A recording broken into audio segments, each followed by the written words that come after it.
This is Emerald Crossing Science, Day 3. This experiment is called Shadow Play. Today we're talking with the kids about the Valley of the Shadow of Death and walking through that and how scary it can be in the shadows. And then we say, well, what can take away that fear? What can make it so that you see what's behind the next corner?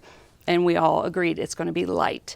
So today we're going to experiment with putting a light on a little animal here, and rather than doing it on white piece of paper, you could also use this method of just putting some gift boxes together and projecting your shadows onto that. Either way, paper is fine as well. So Matthew here is going to make a shadow of his animal here, his sheep. And then we have the kids move their flashlight up, down, side to side, close, far, just to see how they can make their shadow change. So they just get to have fun playing. We turn the lights down a little, and they think it's a blast because most kids love to play with flashlights. So, all right, that is Day 3, Shadow Play. This is Emerald Crossing Science, Day 3. Experiment is called Fear Not. So we're walking through that valley of the shadow of death, and we don't want to be afraid doing this.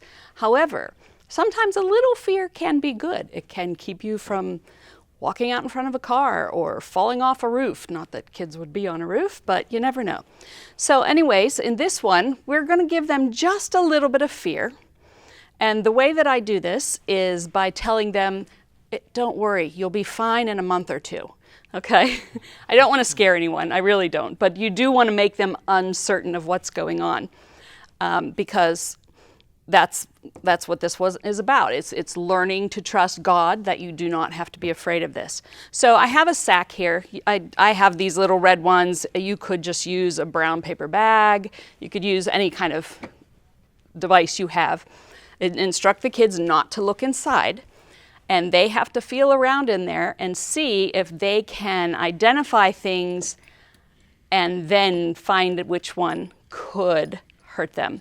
Okay, do instruct them to go slowly.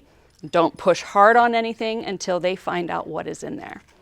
So Matthew is feeling around. Matthew, can you feel anything that could hurt you in there? Are you afraid? No. Oh, you're not afraid. He's not afraid. Okay. So show us what it was. All right, we just had a big nail in there. It's not very sharp. So it's really probably not going to hurt anyone. But before the kids know that, they're not sure. So anyway, this was Science, Emerald Crossing, Fear Not.